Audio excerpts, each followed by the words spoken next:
Good day po muli mga ka-woods. Welcome ulit dito kay Trey, ang mga gawain ng walang magawa. Yan po mga ka-woods, for today's video po, ngayon naman ay kanya nang hinuhukay matapos niyang tibagin yung ibabaw ng semento at ngayon naman ay hinukay na po niya. Binisan na po natin yung video para na sa ganun ay mabilis-bilis din po yung kanyang paghuhukay.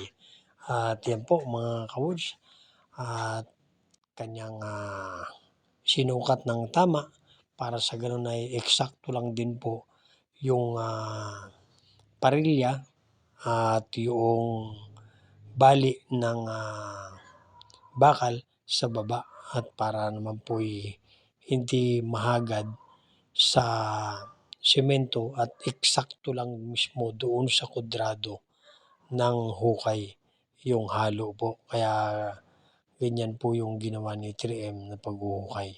So yan po mga ka-woods, marami pong salamat sa inyong panonood at antabayanan nyo lang po sa mga susunod pang mga video ay 6 na poste po yan, at yan po ay isa-isa lang po ang birada niya dahil unang-una po ay nag-iisa lang si 3M na gumagawa niyan. Yan naman po ay libangan, hindi po hanap buhay, yan naman po ay sarili niya. At di bali pong mabagal, di bali pong matagal, basta ang trabaho po ay pulido. At ang isa pa po diyan, nakakatipid na po at natututo pa tayo sa tamang trabaho. Yun po. Hindi po construction si 3M, hindi po siya nakaranas na magtrabaho sa mga construction, pero yung kaalaman po sa pag-construction ay madali pong matutunan kapag gusto.